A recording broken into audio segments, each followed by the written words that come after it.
Hi, Hi. how are you? I'm good. I'm just so windy outside, so I'm just all cooped up in my friend's van actually to do this chat with you. Yeah. Yeah, so what kind of van are you in right now? I'm in a Fiat Ducato. It's my lovely friend Sam and Mia's van. They um have lent it to me to do this cook today because our van's under construction, so it's not very equipped for what we're doing. Yeah. Understandable. And what kind of van do you have that you're working on right now for We yourself? bought the same. It's a little bit longer, but it's a high roof Fiat Ducato, and we're building it for the four of us. So me and my partner and our twin daughters. Yeah, and how's the build going? Is it fun? Is it stressful? A little bit of both? A little bit of both. It's a slow process because my partner Jared works building vans full time, so he's just doing like little hour or two stints when he finishes. Um, and we're about to go on a trip for 3 weeks in it, so it's going to be pretty simple. To just have a bed frame and then a bed for all of us to sleep in, and then we'll just have a table, I think, and a cooker. But it'll work. Yeah, that's awesome. So when did you get started in van life, or how did you get started rather? Um, so I guess it's always been desirable for me to live in vans because I guess the seed was planted maybe when I was about 10 or so, because my brother did a trip in a combi around Australia, and I just always thought it was a really cool, simple, all of your things are in the one place. You can simplify everything. You can be spontaneous. It's just always stuck with me. And then I wanted to do it when me and Jared were living in the city, not necessarily to drive and travel all the time, but still work the jobs that we enjoyed doing in the city, but just simplifying everything and not having too much stuff, and just having to, like, being able to work less so we can go on more adventures. Yeah, and I have been watching a lot of your videos and your pictures of you cooking in your van as well. And do you find that cooking in your van is funner for you, or less fun, or more stressful, or more? What is it? How's it different for you? I feel like it's really similar as to cooking in a conventional kitchen. The only thing that I would say that I don't love about it is the fact that I don't have an oven, because I love having an oven. And I'm currently living in a house at the moment because I had twins in a pandemic, and it was a lot. And that's just working for us at the moment. And I use my oven a lot. So that would be my only thing, because otherwise we kind of use the same equipment. Like, we just have our staple cast iron pots and a bigger pot for cooking like soups and broths and grains, and then otherwise, yeah, I feel like we haven't overcluttered our kitchen in all different equipment just because we have a bigger space. So yeah, I enjoy both of them equally. Yeah. What is your kitchen setup in your new van? Have you changed anything from your other van, other vehicles, or is it? We haven't completed or like just fully decided on the design of our new kitchen. Our last van, we had a kitchen inside, and then the van before that, we had our kitchen slide out the back outside. How did you like the slide out? Was that more convenient, or was that like a weather, or like if you're in like a public space, is that a little bit harder?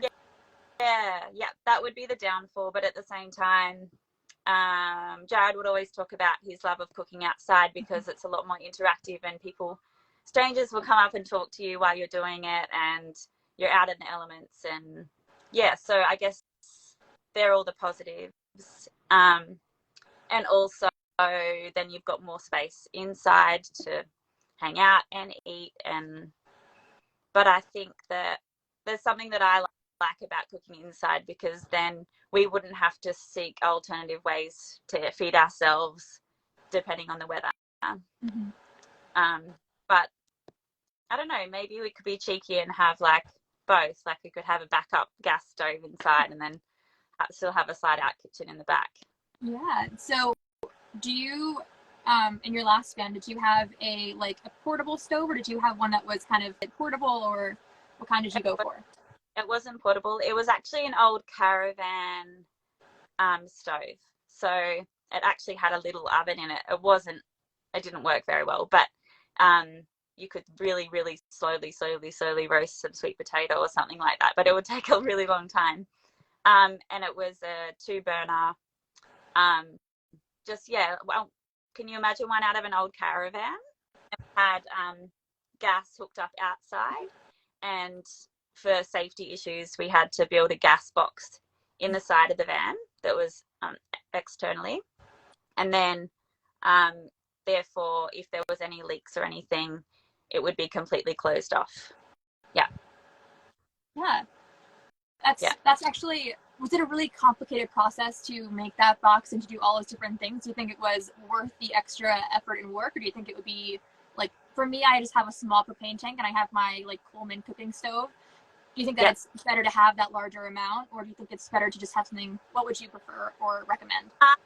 I think cost-wise, it's expensive to get one of those boxes, but because we wanted to use that oven, we decided to invest in one of those boxes. But otherwise, I don't necessarily know if I would do it again, because for environmental issues, I guess a lot of people are opting to get induction, and then that way it's all in one. It can be connected to your solar.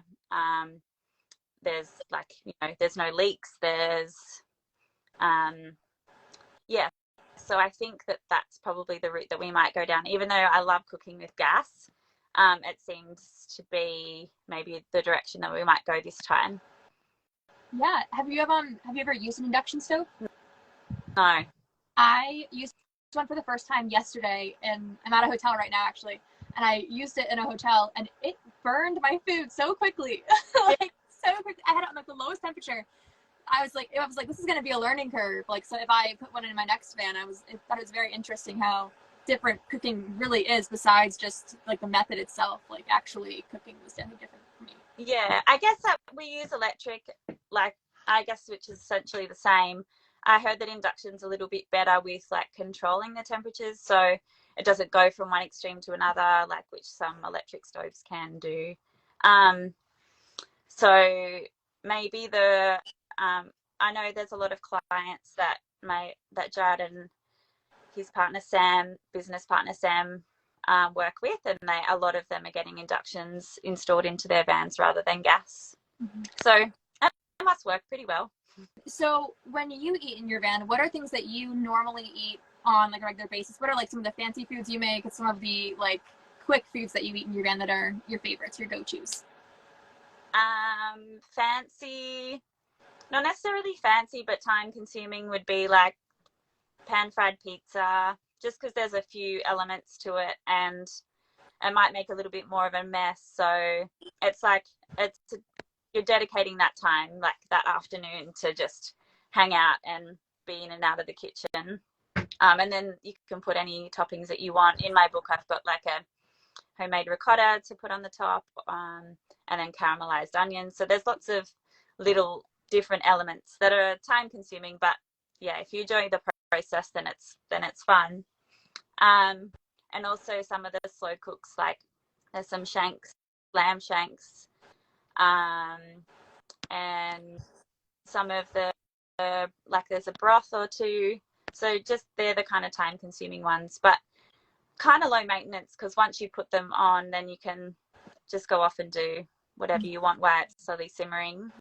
And our quick kind of go-tos would be, in the summertime, I think I could eat the mortar and pestle basil pesto every second day.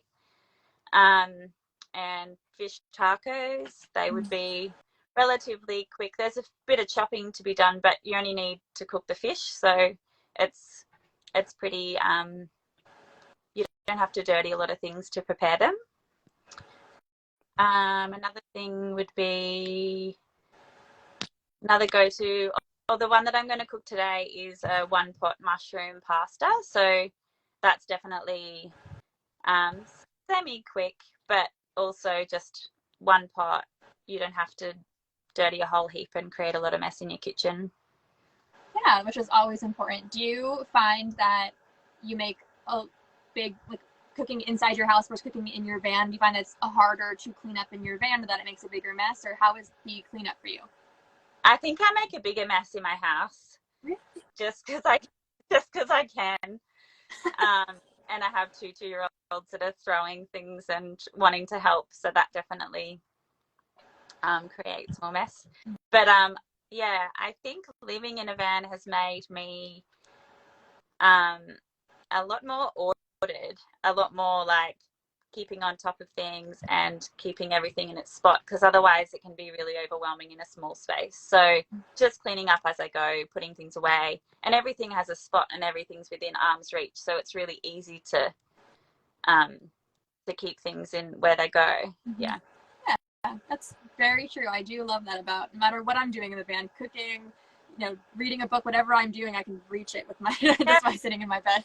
put it back easily in the spot that it goes, and everything generally kind of has a spot. Yeah, it is one of the greatest perks of van life. Yeah. So how did you get started in cooking, or like where did your passion for cooking come from? Definitely my family. Our house was a hub for dinner parties and family occasions, and my mum and dad would always host and cook like large feasts for everybody, and so that made me start cooking from a young age. With my 5-year-old friends from school, we'd cook with my mum a lot, and then that naturally drove me into the hospitality industry. So pretty much from school I was always immersed in that in the hospitality industry, and started cooking in a friend's cafe and a few different cafes. And then my passion and all of the things that I learned along the way just made me get more and more and more into food, not just for the taste of it, but the nourishment, the nutritional aspects, the sustainable aspects, which are all interesting. Like, yeah, I love learning about it, and there's still so much to learn. And then I guess being on the road a lot, I'd see a lot of over packaged, super convenient, stereotypical foods that you eat when you're camping, and I was like, this doesn't need to be the way. There can be, like, you can eat whole foods that aren't over packaged, even if you live in a small space. So that's how I just started to write down a lot of things that I was cooking and refine them, and yeah, it's been my journey so far. Yeah, that's awesome. And I was looking at your book, and one, it is gorgeous. It is beautiful, but also you seem very passionate about all that you're doing, and they're beautiful recipes, and they're just so elaborate. And like, what do you think are like the basic kitchen essentials that a van lifer would need, basically? I think a pot, like a deep pot, and a cast iron pan, and then you can pretty much make most things in that cookbook. So a pot that you could, say, cook pasta in. I'll just show you this one. I know it's probably hard to tell the size, but it's that's like our staple, and you can do so many different things in it. I've even got a ovenless cake, which is very, I guess people would see it as quite adventurous to cook in a van, but I gave it a go, and you can do it in a pot like that. And also a cast iron pan. So that could be preparing any sauces, pancakes, okonomiyaki, like all of pretty much everything else that's not cooked in that pot can be cooked in the cast iron pan. And then a couple of good knives. If they're sharp, you're going to enjoy cooking more. And a chopping board, one measuring spoon. So I don't have a whole set. I just kind of have 1 tablespoon and 1 teaspoon, and then everything else can be measured in like pinches or handfuls, or because that's automatically going to decrease your need for that equipment. There's definitely a few others, but they're the first things that come to mind. Like you just need a 2 burner and a handful of things. You don't need fancy equipment, that's for sure. And I've deliberately crafted these recipes with that in mind. So no electrical equipment is needed. So you can cook any of these off grid with your propane or your solar. Yeah. Yeah. What are some of the things that food-wise you either always have in your van that are staples, or foods that you find that you are buying a lot or just have often in your van? We always have pasta. We always have rice. We always have canned tomatoes. And lentils. They're definitely go-to. We eat a little bit of meat, but that's kind of more of a treat, and it's not something that I would. I guess I eat meat more now since becoming a mother, just for my own nourishment. But when I was living in a van, I didn't actually eat a lot of meat. So as for storing that, I'm not super knowledgeable. I guess I'd buy it frozen, and then that would also keep everything else a bit colder in my fridge. Butter, bread, they're kind of my go-to staples. And then any fresh produce that's like in season or readily available to me, like locally available. Yeah, that's when it comes to buying produce locally and you're traveling in your van, do you find it easy to find places to buy like local produce, or find sustainable options like you were talking about earlier? Is that kind of difficult for you to find when you're moving around? It was for me when I was overseas, like when I was in the States. So I felt like it was just something that you had to ask people rather than trying to find it online, because I spent a lot of time trying to find those sort of things online, and it was quite difficult for me. But once I was in a place and connected with the community, then they would generally point me in the right direction, or like seeing stalls, like signs for stalls on the side of the road, or asking people in the local shops. They'd often point me in the right direction. In Australia, I find it a lot easier, I guess, because I've driven up and down the East Coast quite a lot, so I'm quite familiar with the farms and and what local produce shops are where, and also I guess I just know what to look out for more so. And I'm just always on the hunt for farmers markets, because they'll always provide you with what I need anyway, what I seek out for. Yeah. So personally, I 99% of the time I shop at Walmart just because of prices, and I let a lot of times farmers market or buying locally can be kind of expensive. Do you have some advice for someone who's on a tight budget but wants to be able to shop locally, or be able to get some like local produce, but maybe isn't looking at that thinking it's in their budget? Yeah, I understand that. There's definitely a cost difference sometimes. Mm-hmm. Sometimes it can be surprising, like if it's seasonal, then, and knowing kind of what to look out for, then it can generally be cheaper at a local farmers market. But if you're going, like, organic is naturally going to be more expensive because of the way that it's grown. But I guess it's just what your priorities are. Like if you want to eat organically or locally, then I guess it's just maybe setting aside a little bit more to spend on food, which is, I think I only spend my money on food, so I kind of find it hard to really describe it. But I think when it comes to, I just really am passionate about supporting local farmers. I don't think I've got really any tips on the affordability, because just seasonally, then they're going to be naturally a bit cheaper. Yeah. Yeah. Yeah. Makes a lot of sense. I understand completely. We actually got. Yes, if you have the luxury of having any overhead fans, um, or if you don't have any of those, then I just make sure that I open up all of the windows and the sliding door and the back door, and then that's going to automatically create airflow all the way through. And yeah, I think that's the only thing that you can do, unless you are able to pop your stove outside on a table and cook the meat and then bring it back in. That would be my main suggestion. Yeah. Someone else asked, do you use glass or plastic containers for your food in your van? I use both. I find that glass always lasts longer. It's less likely to break.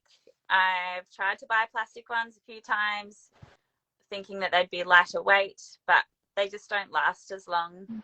So I've got a few staples of both, but just buying good quality of the plastic ones, so then you know that they've got some durability. And I also use glass jars as well a lot that simply being reused. I like reusing and repurposing things.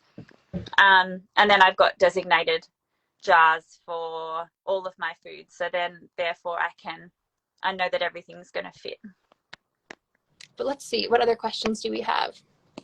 Do you carry a lot of food with you, or do you buy it fresh? Or how often do you go grocery shopping? That would depend on where we're going.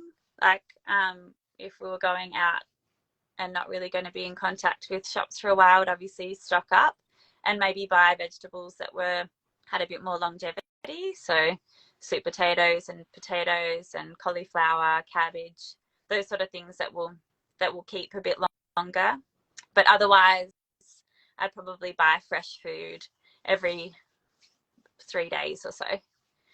And trying to think about meals in advance, because when you've got a small fridge, you're less likely to waste. A lot of sense. Do you find something that I found personally is that I think food goes bad faster in my current fridge than it does normally, just like in a different, like, normal fridge, in a larger fridge, or just when I'm at home. Do you find that is something similar that happens to you in your van, or maybe it's just my fridge? I don't know.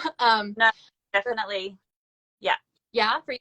I think it's the battery setup that we had wasn't as efficient as what we'd like. And our chest fridge used to play up a lot. It used to fluctuate in temperatures. So I think that's what I can only put it down to. But I don't know if yours does. Is yours a chest fridge, or is yours a stand-up? It's a chest fridge. Chest fridge, yeah.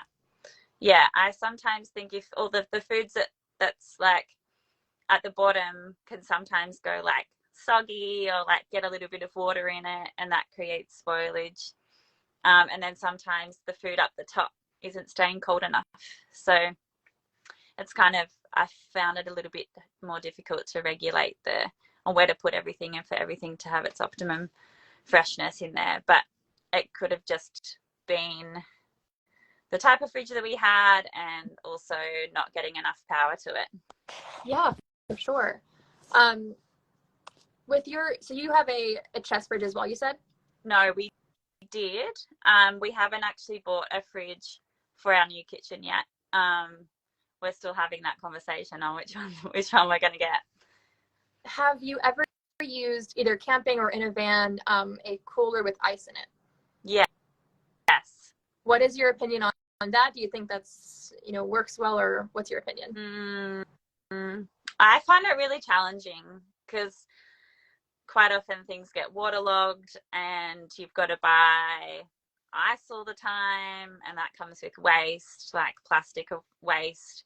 And yeah, I think it's fine for if it's temporary, but I found it hard staying on top of it, and I found that I wasted a lot of food. Yeah. Before I started van life, I was sleeping in my car. I went on a giant road trip across America, and I was using a cooler as my fridge at the time. And it was a big reason why I wasn't eating correctly, because you have to constantly be going to get new ice and emptying that out when it all becomes water, and the food becomes soggy easily. And I just found that instead of actually buying food for the cooler, I ended up just avoiding using the cooler in general. And that was a big eating healthy. Do you have, as far as eating healthy in a van, what are some of your pieces of advice for someone who wants some quick things to eat, but wants to eat healthy as well, or start eating healthy while living in their van? I think if you just concentrate on whole foods, so like foods that don't have a million and one ingredients in it. So rather than buying like a packet of pasta that's already got its like sauce and whatever in the box or whatever, in comparison to say buying a packet of pasta and a can of tomatoes and some herbs, and then you're automatically eating a healthier, more balanced meal rather than eating an overpackaged, even though it's super convenient. If you focus on the whole foods themselves, then that's the most nutritionally effective that you can get. Yeah. Someone asked, well, what are some of the simple recipes you have in your cookbook? The simpler recipes. I like to say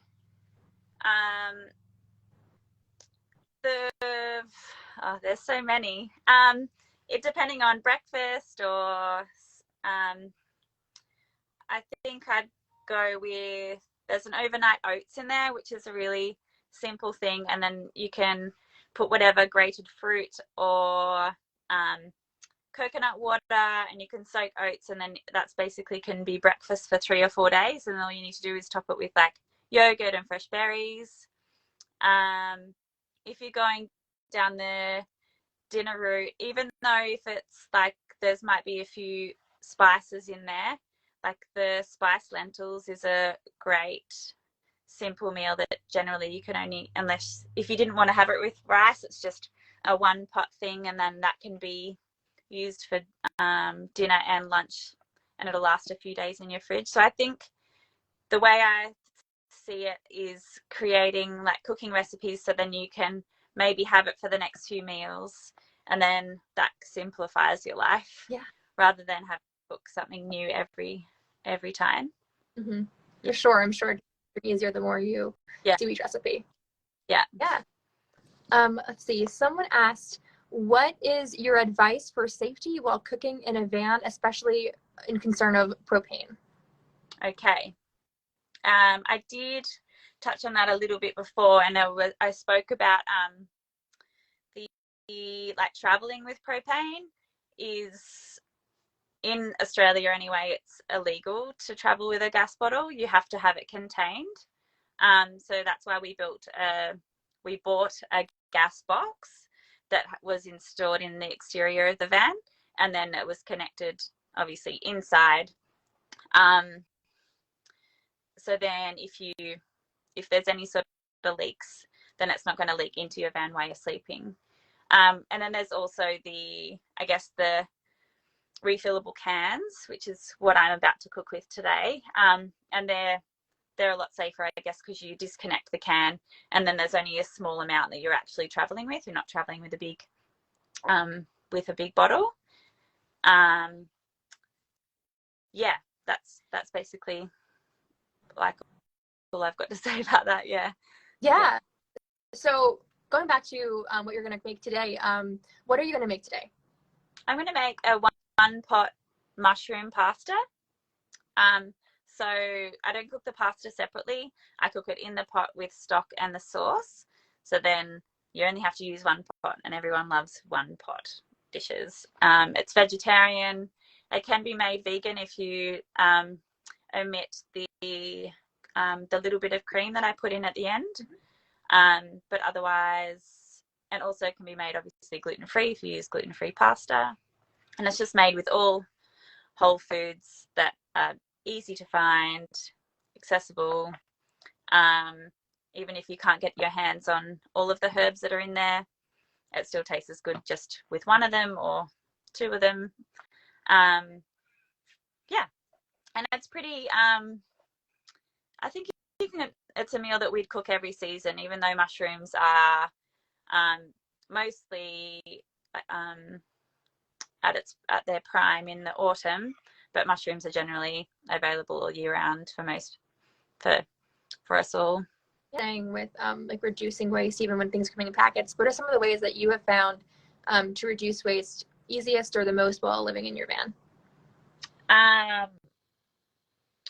The way that I would reduce the waste is try and go to bulk stores or buy things in a cardboard box in comparison to a plastic packet, like if there's those options, because cardboard's easily recyclable. Soft plastics were being told that they were being recycled in Australia, and recently we were informed that they hadn't been. So everybody had been like trying to recycle their soft plastics, and they were all just being stored in this big warehouse, and that was like very disheartening for a lot of people. So trying to go to shops that had like allowed you to scoop your own into your own containers, and then you know that they're going to fit into your designated spot in your van, which I like to have designated spots for things. And also when buying fresh fruit and vegetables, never like only putting them in my bags, never putting them in a plastic bag, but trying to avoid things that were already wrapped in plastic, because I just think that that's unnecessary, and food can still remain fresh in your fridge without that. Those swag bags are definitely a way to still keep your food wrapped up, but without using plastic. Yeah, so the bags, maybe like plastic or glass containers like we were talking about earlier. Yeah. Is there anything else that is reusable in your vehicle? I quite often store things in jars, or if I come across a plastic bag, just holding onto it and using it as many times as possible. Because realistic, like there's plastic in the world, like you can't avoid it. You can try really hard, but if you do happen to get plastic, then just try and use it as many times as you can. Yeah. Is there, besides cooking, is there other ways that you find living in your van that you are able to be more sustainable or able to reuse things? Yeah. I'm just trying to think. I guess I probably do it more so or less in the van because I accumulate less stuff being in a van. So the first things that come to mind is like the main things that I buy is food. So I'm just trying to think of what else, what other ways that could you give me any examples maybe of what you do? Is there anything that you've done in your van build, maybe like reusing things or people use like pallet wood to do their van builds, or just having things maybe that you are using from around your house put in your van build that are kind of reusing in that sense instead of buying new for your van? Yeah, for sure. I'm all about marketplace and not really using new things. And we're actually using our old kitchen from our old van, like 2 vans ago, that's been stored at my auntie's for a number of years, and we're going to install that in our new van. And also trying to use offcuts and recycled wood as much as possible.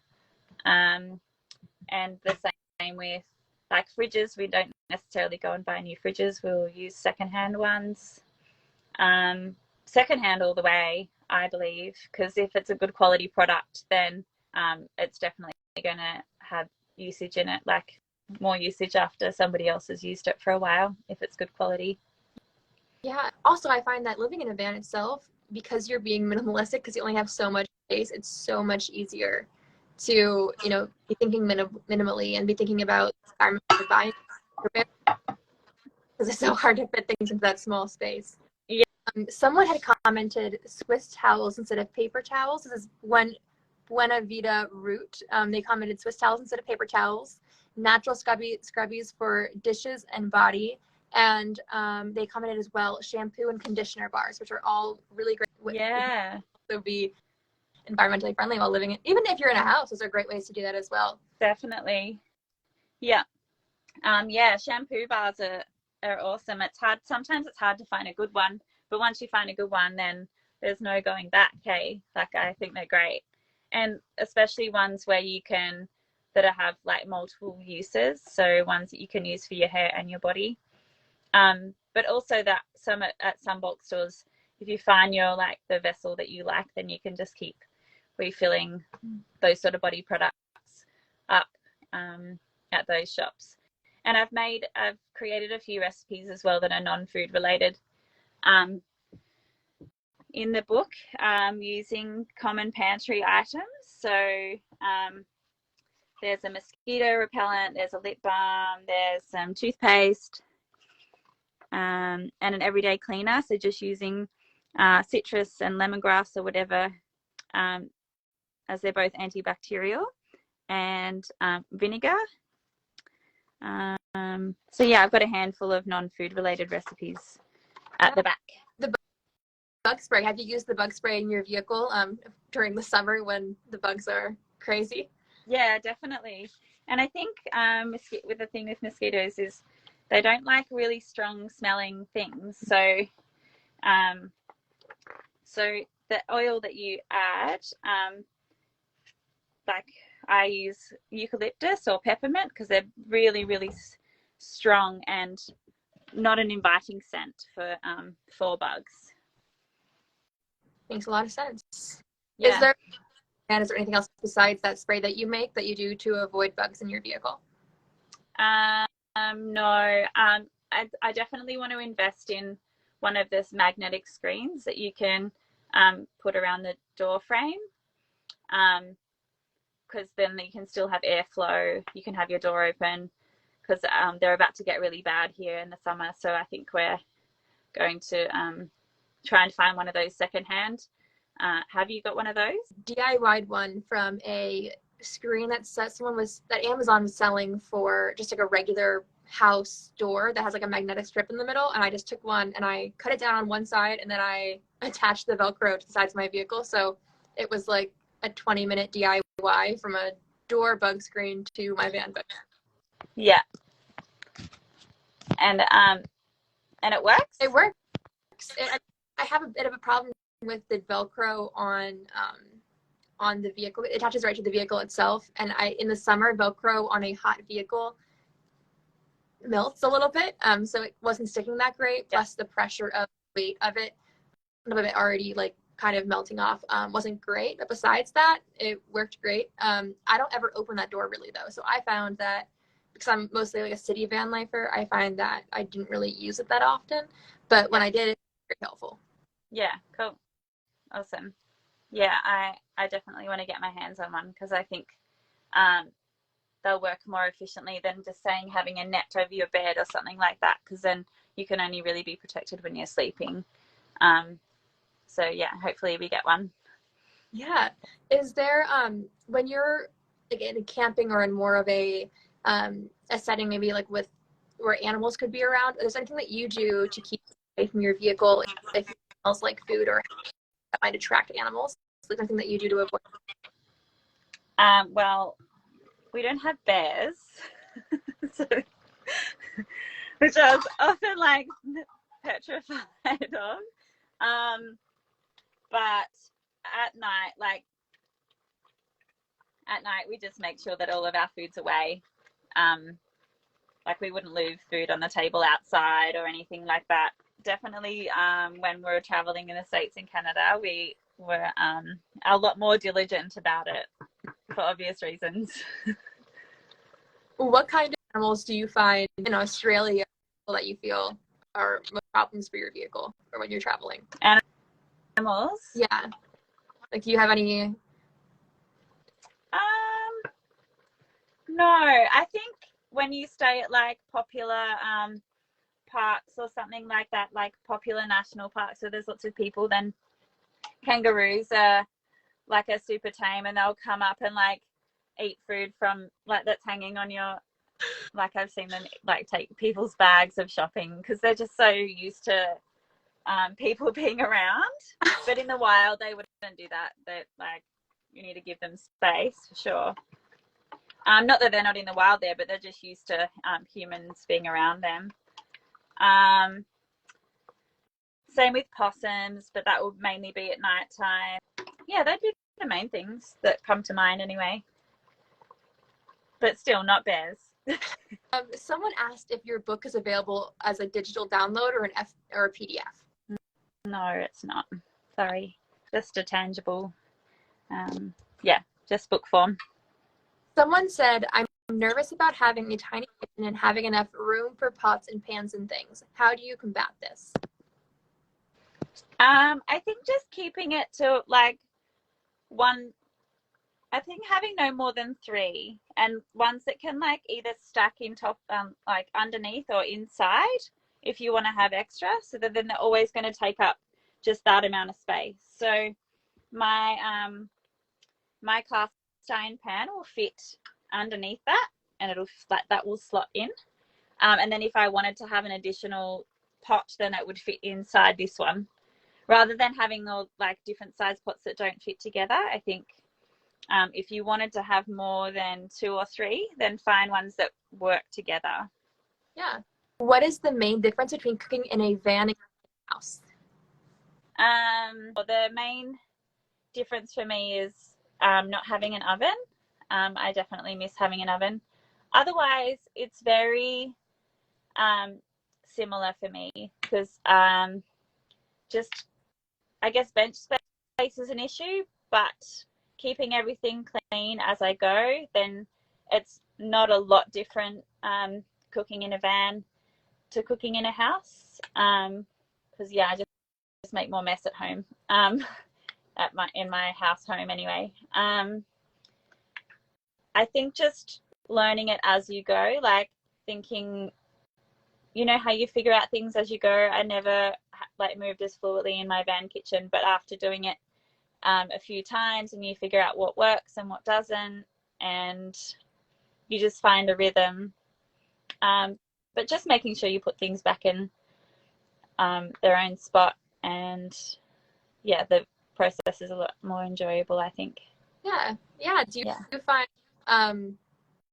in your van, are you cleaning constantly? I feel like that's something that I'm yeah definitely. It only takes a minute. That's another good thing. It doesn't take long. I find it depends on how long I've waited since I've last cleaned. That's how long it takes. Yeah, I've only ever lived in a van with my partner. I've never lived in a van by myself, so having the 2 of us in there, we were both very adamant about keeping the space as ordered as possible, so then we didn't feel overwhelmed. Yeah. Is there, I'm kind of switching gears a little bit, what have you done living in a van with, so you live in your van with your partner, did you also live in your van with your partner and your twins, or just your partner at the time? Just my partner. What were things that you did trying to respect each other's space or give each other space or organize things when you're in such a small space? Something that I feel like we talk about a lot is just how do you manage space when there's 2 of you?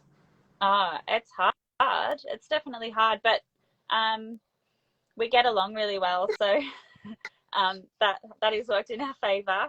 I think I guess when you want your own space, maybe just going for a walk, or one person would sit like at that end of the van and the other one could read a book back there, like just being mindful and I guess kind of reading each other to create that harmonious environment in a small space. Or I guess on a nice day, one person would sit outside and the other one can relax on the bed.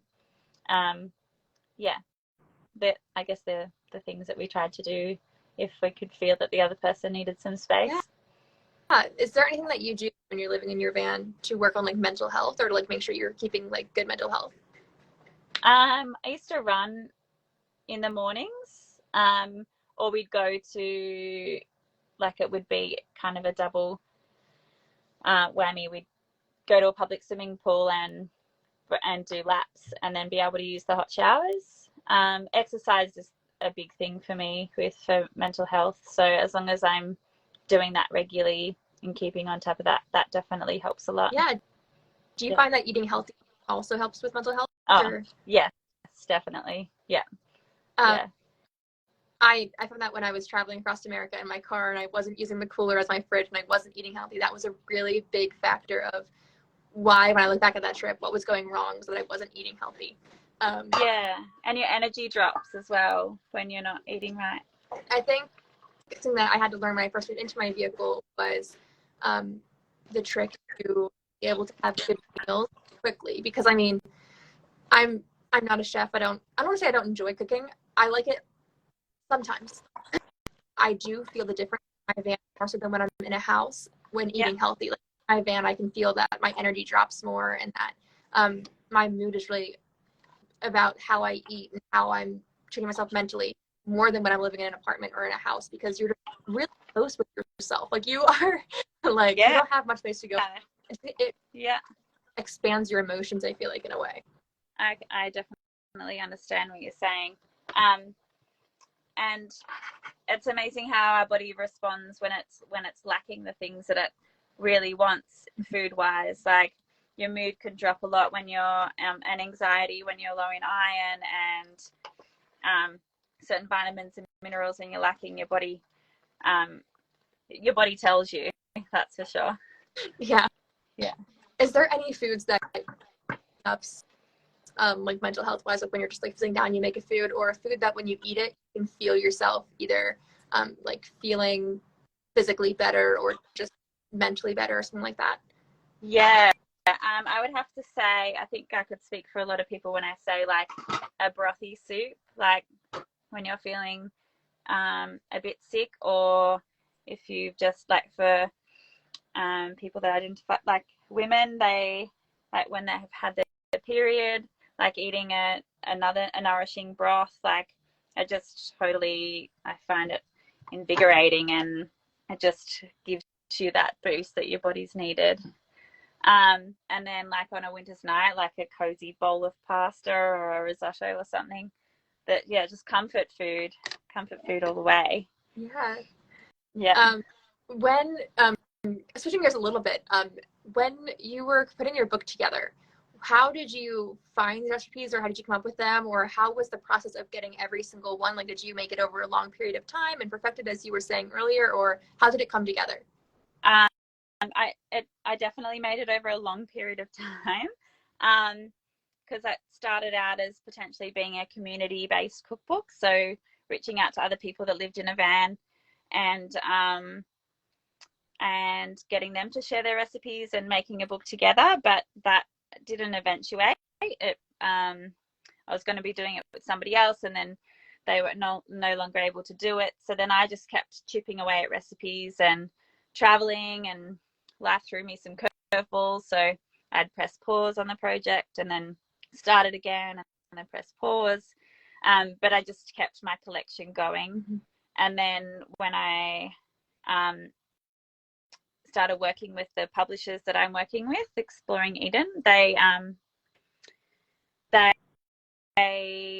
when we started working together, that's when I kind of started, having deadlines and just working a little bit faster and refining the other ones that I'd already made at the same time. So it kind of came together quite quickly at the end, but definitely a lot of work involved. Yeah.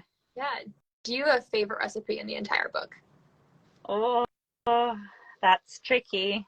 That definitely depends on the season, but the fish tacos are definitely a favorite amongst many friends and family and myself, especially now that summer's coming. They're like a great dish for the summer because you don't need, I think I mentioned before that you don't need to cook. You don't need to be inside your kitchen much. All you need to do is cook the fish, and then everything else can be prepared outside, like with just a chopping board on your lap or sitting on a rug and just chopping up all of the fresh ingredients. Another one would be, there's in the US copy it's a venison curry, but in Australia I made it a kangaroo curry. So like a high iron, it's a high iron dish. So it's full of greens and sustainable red meat. And that's super comforting and nutritious, and definitely a go-to because the meat's soft and tender, and it can be definitely, it tastes even better the next day. So it's a great dish to make a bit extra of, so you can eat it as it improves in its flavor. I did not know that was a thing people do. Sorry? What does kangaroo taste like? I did not know people eat kangaroos. Like, I did not know that was a thing. It's quite gamey, but I think it's delicious. And it's really easy to overcook. So you have to cook it with like maybe 2 to 3 minutes each side, and then that's it. And so not a lot of people slow cook it, but this dish has a coconut cream in it. So I feel like the fat in the coconut cream tenderizes the lean meat that kangaroo is. And it seems to have done the same thing with the with deer and venison. Yeah. Is it a common thing people eat in Australia, or is it like? Yeah, you can buy it in the supermarket, and it's not farmed, so it's all so it makes it a sustainable meat to eat. Let's see. So, any other topics that we haven't covered yet that you want to make sure that we talk about, or think is important for people to know about? I feel like we've covered a lot, but if there's something else that you'd like to talk about, yeah, it's up to you. Let me check the question section again. You went over a bunch of these. Oh, someone said that it is someone's birthday. It is Mr. Drew Pewabos. Mr. Drew, happy birthday. He said he's a huge fan of Project VanLife. I hope that, if you're on here today, happy birthday. And happy birthday. If you had leftovers, how do you rewarm it up? Do you just put it on the stove again? Yeah, definitely. But if it's meat, then I would only do that probably the next day. I wouldn't, or maybe 2 days after, and I wouldn't reheat it twice. So just with meat, I just reheat it once. Yeah. And is there or just take out portions that you know that you're going to eat, and then you won't have to heat it up twice. Yeah. Do you anything to it when you put it back on the stove, or does it always put on the stove? You don't add anything. It comes out good the second time if you just stir it in your pot. If it starts to stick, then I'd add just a few splashes of water. Yeah. Yeah. Yeah. Awesome. I think that covers everything. If that covers everything for you as well. Yeah. Cool. Thanks for chatting. Yeah, of course. Thank you for showing us your cookbook and showing us the recipes. And a lot of people got a lot of information from this, I hope, and a lot of information on how to cook in a van. And being able to see that is so helpful for people who have a van. And now they have recipes as well that they can go to and start when they move into their van, or if they're already living in their van. That's awesome. Yeah. So thank you. Cool. Thank you. I hope you get something out of my book. I hope it inspires you.